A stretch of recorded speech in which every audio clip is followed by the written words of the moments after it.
Bienvenidos a una nueva entrevista en Editorial Letra Minúscula. Estamos aquí con una autora de una novela histórica, Nuria Alonso Garcés. Bienvenida, Nuria. Gracias. Nuria vive en Galicia y es doctora en Historia Contemporánea por la Universidad de Santiago de Compostela. Y es autora de una tesis sobre Martín de Garay, que es el, digamos, personaje de esta novela que hoy nos presenta. Figura clave del liberalismo español, con la que obtuvo el sobresaliente cum laude. Y es autora de una novela histórica, que es la que vamos a presentar hoy aquí, en esta entrevista, que es Cabalgando entre dos tiempos. Gracias, Nuria, por estar en esta entrevista. Vamos a poner en la descripción de este vídeo y en el comentario fijado un enlace al libro para que lo podáis consultar, para que lo podáis leer a través de Amazon. Nuria, explícanos un poco qué es Cabalgando entre dos tiempos, qué tipo de novela se van a encontrar los lectores si la leen. Bueno, Cabalgando entre dos tiempos es una novela histórica, pero basada en hechos reales. Es el resultado de una investigación que hice con unos papeles de mis antepasados que fueron a parar a mis manos.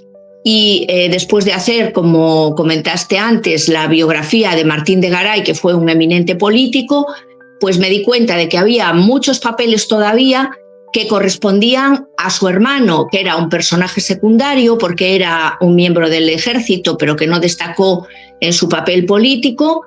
Pero, sin embargo, había muchísimos detalles de la vida cotidiana y de su propia vida, incluso de su vida amorosa, y entonces pensé que debería hacer una novela sobre él. O sea, es una novela ficticia basada en hechos reales, en todo lo que se sabía del personaje. Exactamente. Podemos decir que entre un 75 y un 80% es verdad, pero es que si fuese una investigación histórica, iría destinada a los investigadores nada más. En cambio, al dar el formato novela puede llegar a más gente porque es mucho más amena su lectura, y además me permitía ensamblar la historia y hablar de aspectos como la vida amorosa de Faustino de Garay, aspectos de la vida sexual, de la homosexualidad, del maltrato en el ámbito doméstico y de toda una serie de aspectos que figuran en esas cartas que yo me encontré, y que si fuese un trabajo de investigación pues quizás sería más complicado pues referirme a esos aspectos. ¿Quién es Martín de Garay? Porque la mayoría de gente, o casi todo el mundo que está viendo esta entrevista, no sabe quién es, en qué época vivió, qué aportó, por qué es célebre este personaje. Pues Martín de Garay, que fue antepasado mío, vivió entre finales del siglo XVIII y principios del siglo XIX.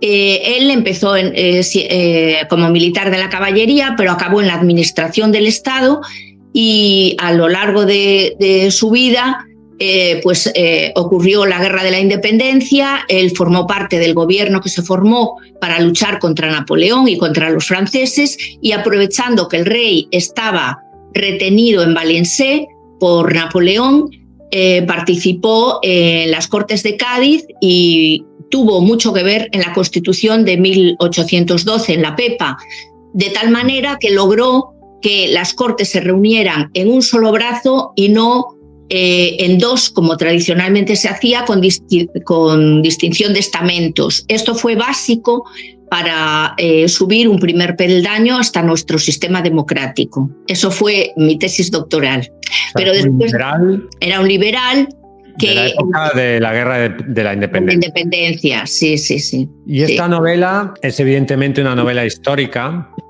pero dentro del género de la novela histórica hay muchos tipos. Esta novela histórica de aventuras, amorosa, filosófica, se puede enfocar desde muchos puntos de vista. Entonces, ¿cómo calificarías tu novela?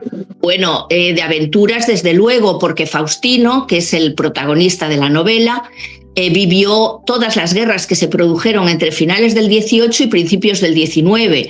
Entonces vivió el campo de batalla. Allí tuvo que vivir el sufrimiento de los soldados, lo mal que lo pasaron. Entonces yo creo que es una novela de aventuras, pero al mismo tiempo era un personaje muy apasionado, pues tuvo muchas amantes y entonces hay testimonio de ello en sus cartas, incluso muchas eróticas. Y entonces pues también el amor tiene un papel destacado y la vida cotidiana también, sobre todo del pueblo donde vivió Faustino, que es la Almunia de Doña Godina, cerca de Zaragoza, porque su administrador le enviaba al menos 2 cartas semanales contándole todo lo que ocurría en el pueblo, cómo eran las cosechas, si hacía buen tiempo o malo, los cotilleos de la gente del pueblo. Entonces es muy gracioso, muy curioso conocer este testimonio de hace 200 años de primera mano. Y este libro hay como una historia familiar detrás, ¿no? Unos papeles, sí. Lo has mencionado antes. Explícanos un poquito más esto, o sea, ¿cómo encuentras esos papeles? ¿Cuándo los encontraste? ¿Qué papeles eran? ¿Qué relación familiar tienes con este personaje? Pues yo cuando empecé a estudiar historia en la Universidad de Santiago, no me podían imaginar lo que me iba a pasar justo cuando terminé. Cuando terminé, mi abuela murió y había dejado en su casa unos baúles cargados de papeles. Entonces, cuando empecé a leer esos papeles, me quedé asombrada porque había desde pruebas de nobleza, había árboles genealógicos, pero al lado de eso había cartas de embajadores, de ministros, las actas de la Junta Central, que es el gobierno que se formó frente a Napoleón, es decir, unos documentos que a mí como historiadora me parecían importantísimos. ¿Y cómo fueron a parar estos papeles a manos de mi abuela?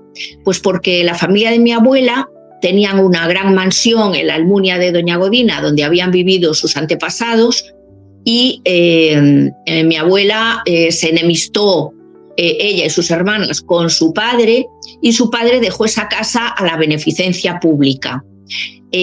Cuando mi bisabuelo murió y tuvieron que ir a recoger todos los enseres de aquella casa, las hermanas, mi abuela y sus hermanas, hicieron lotes con cada una de las cosas que había muebles, cuadros, etcétera, y lo sortearon. En el que le tocó en suerte a mi abuela estaban esos papeles. Como ella vivía en Madrid en aquel entonces, los llevó al desván de su casa de Madrid. Y fue como al final, cuando ella murió, yo los descubrí. Y a partir de ahí nace la idea de hacer esta tesis.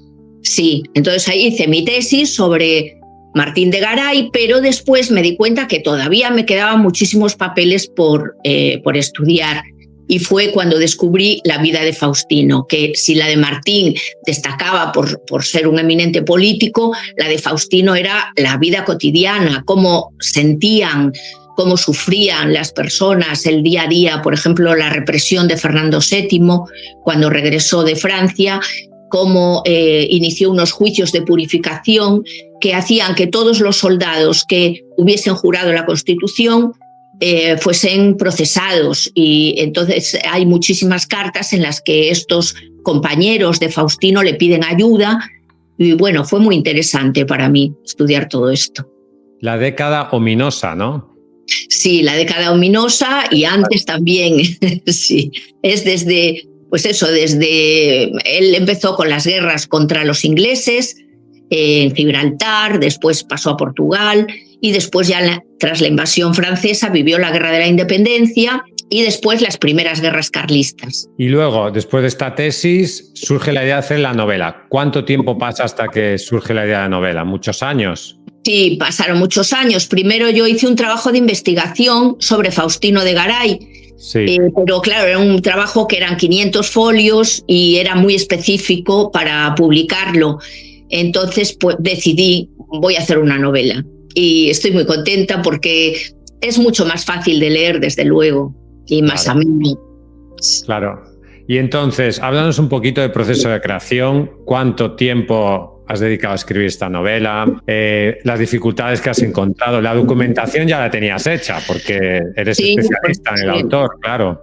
Para ti es fácil. Claro, para mí resultó muy fácil escribir esta novela porque yo ya tenía el trabajo de investigación hecho. Entonces me jubilé y cuando me jubilé, que me jubilé hace 2 años, dije, bueno, voy a escribir esta novela. Entonces, basándome en este trabajo de investigación, pues empecé a intentar ensamblarlo todo y bueno, bien, creo que que el resultado ha sido bueno. No, yo he visto las críticas que hay en Amazon, todas 5 estrellas, y está gustando la novela. ¿Cómo ha sido recibida por los lectores de momento?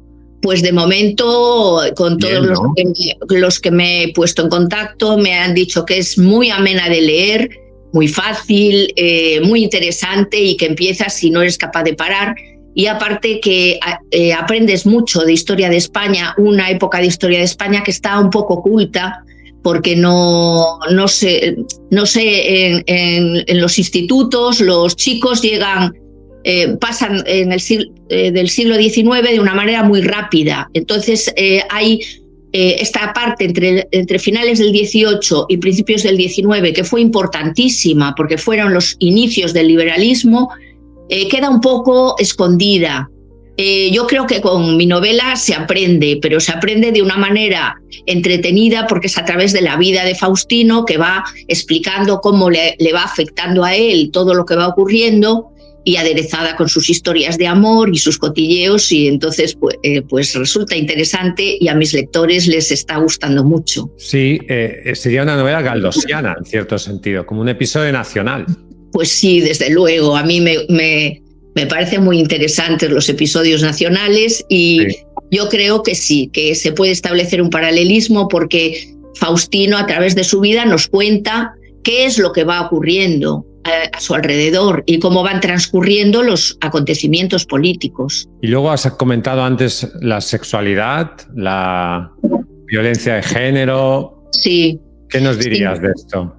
Pues a través de las cartas que las amantes de Faustino le dejaron, las amantes, bueno, hablaban sin ningún tipo de tapujos de sexo. Ahora nos da la impresión de que en el siglo XIX la gente era muy recatada.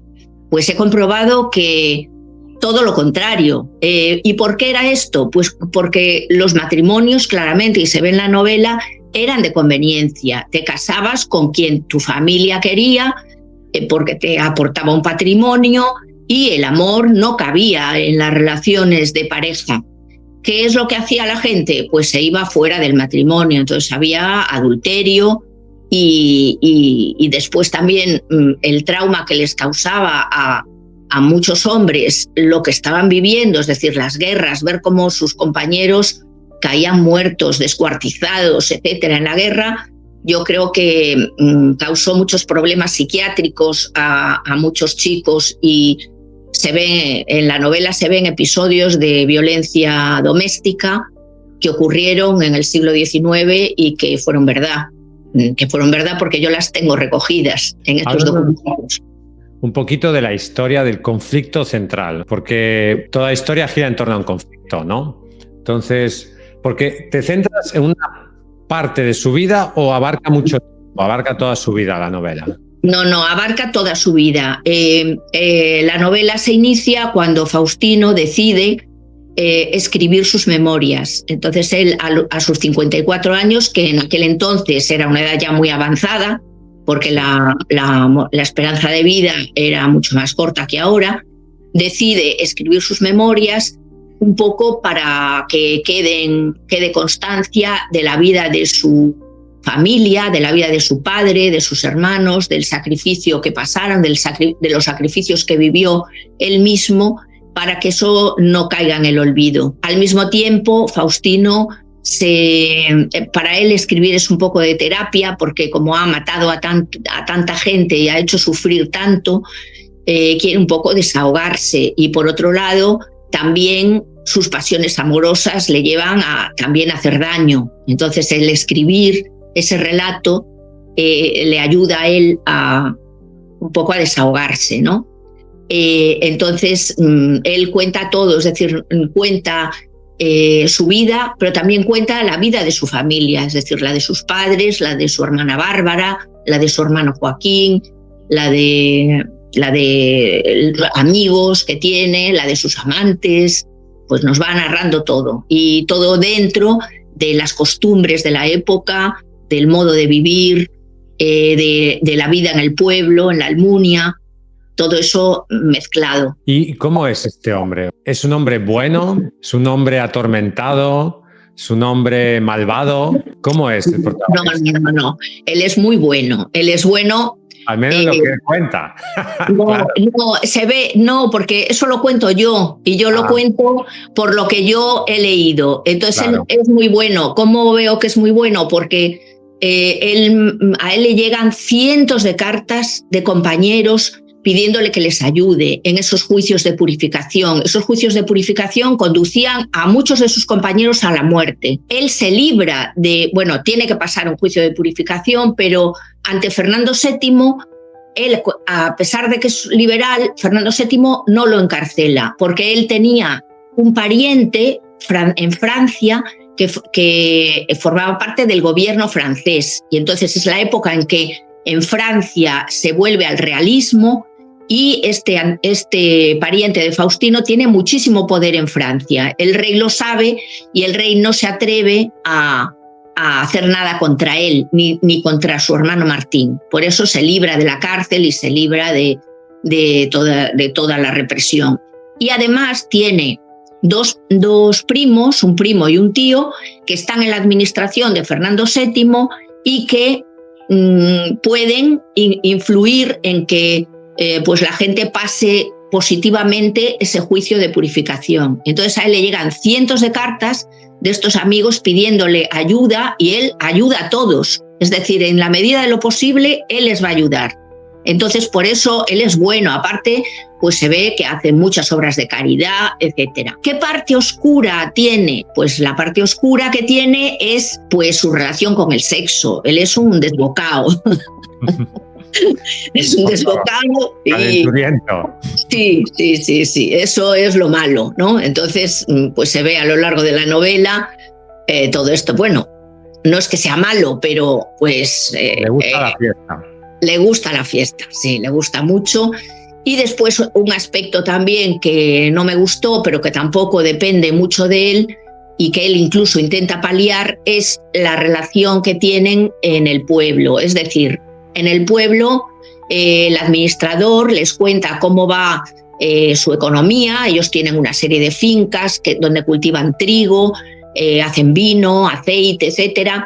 Y ahí se ve cómo vivían los jornaleros del campo. Vivían fatal, pasaban hambre, vivían en la más completa miseria, y los señores del pueblo a veces pues hacían obras de caridad con ellos, les mandaban cosas de comer, les daban leña, pero si a ellos les iba mal, es decir, si la economía no marchaba bien para ellos porque bajaban los precios de los productos o lo que sea, lo primero que hacían era bajarles el sueldo, el salario a esos jornaleros. Entonces lo pasaban horrible, porque ellos no tenían un salario fijo. Es decir, esos jornaleros solo comían cuando tenían trabajo. Si hacía frío y helaba, ya no comían.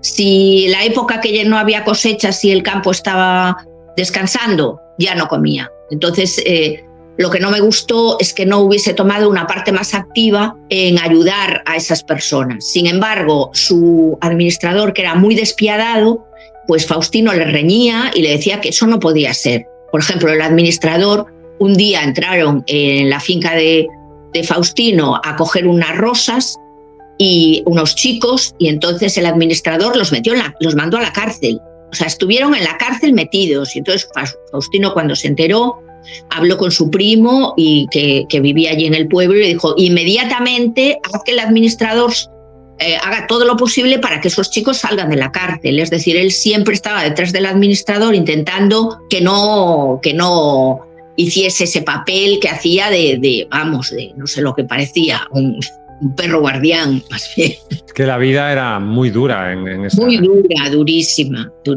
sí. Te dan ganas de llorar, de lo mal que vivía la gente, sí.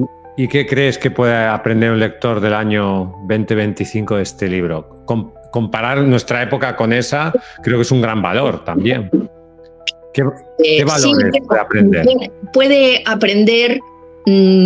primero en cómo, porque se habla también de la historia de Martín, cómo la gente, cuando un grupo de jóvenes, cuando ve que se está produciendo en España una injusticia, una injusticia política a través de un rey absolutista que no deja participar a nadie en la política, donde no había separación de poderes, pero ellos conocían la labor de los ilustrados franceses, de Rousseau, de Montesquieu, hablando de que para que hubiese un sistema político justo era necesaria la separación de poderes, y cómo un grupo de jóvenes se atreven a todo, porque lo que sufrieron no tiene parangón, por hacer que España saliese de esa situación tan horrible y se creara un sistema político más justo, que costó muchísimo trabajo. Durante todo el siglo XIX estuvieron en un sí pero no, pero los que iniciaron el proceso fueron Martín y sus compañeros.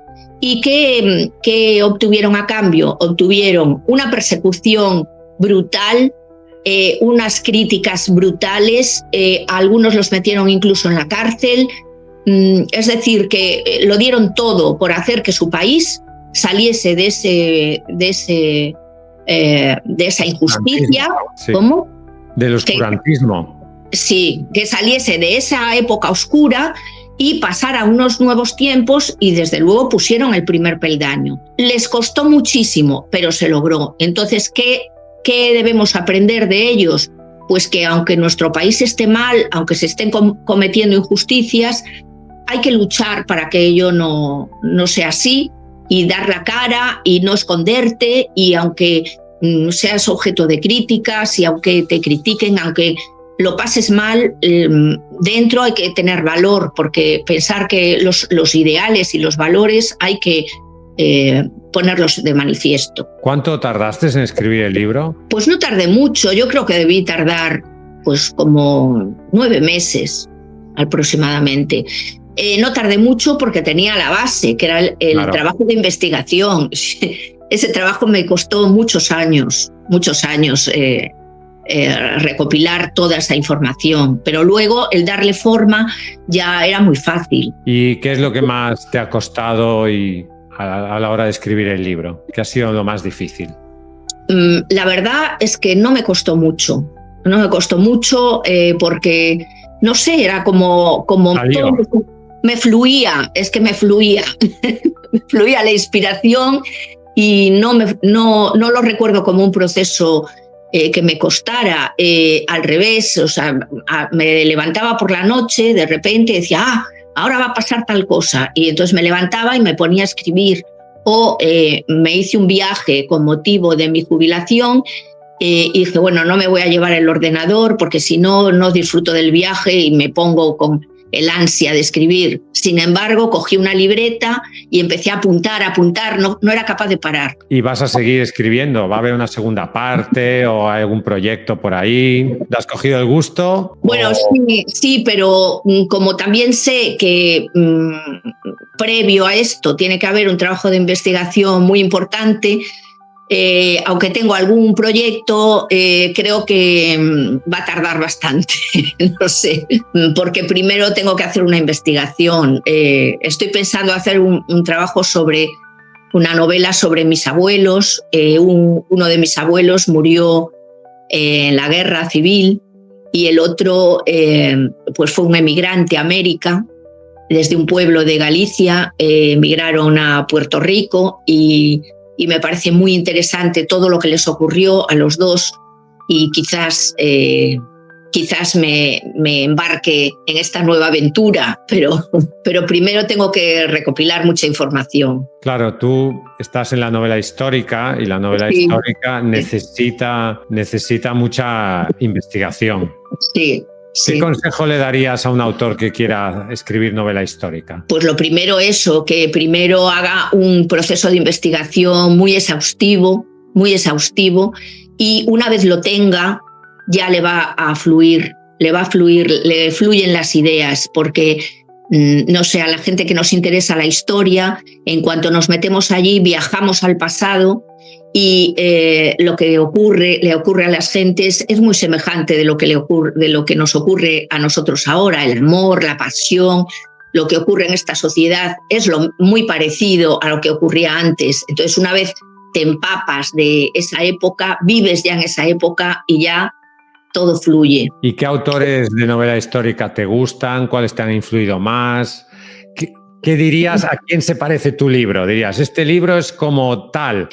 Pues no lo puedo decir. Yo lo que sí que sé es que desde que escribí la novela me he hecho muy crítica y ahora cuando leo libros no me gustan.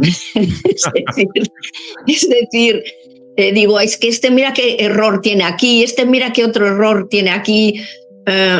Bueno, he leído a Ken Follett y me gusta Ken Follett, pero ya me gustó más. Ahora ya no. Ildefonso Falcones, sí, Ildefonso Falcones.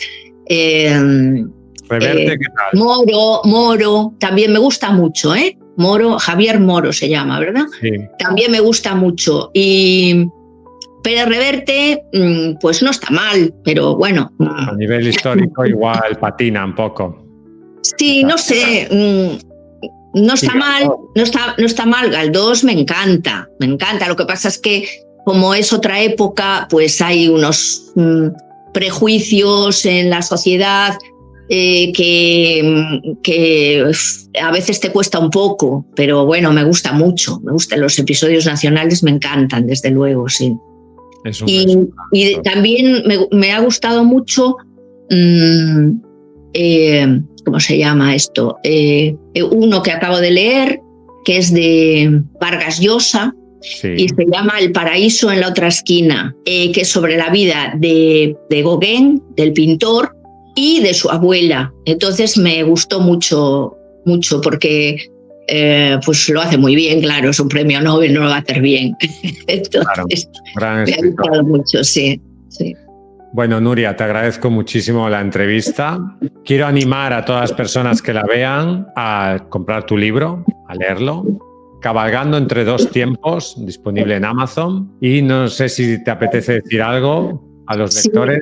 Sí, me apetece decir algo, que es que lo que me parece fundamental es, una vez tú tienes tu texto, entregarlo a personas como vosotros para que lo corrijan, para que vean sus errores, para que te puedan dar consejos, porque eso, vamos, yo no concibo el escribir una novela de otra manera, sin manos de un experto que te lleve por el camino que te tiene que llevar, porque a veces tú no te das cuenta, pero estás cometiendo errores y no lo haces bien.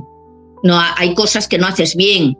Por ejemplo, pues un final a lo mejor demasiado brusco, vosotros os dais cuenta, lo leéis y decís, no, este final tienes que endulzarlo un poco, o poner algo más, o tal personaje hay que trabajarlo un poco más.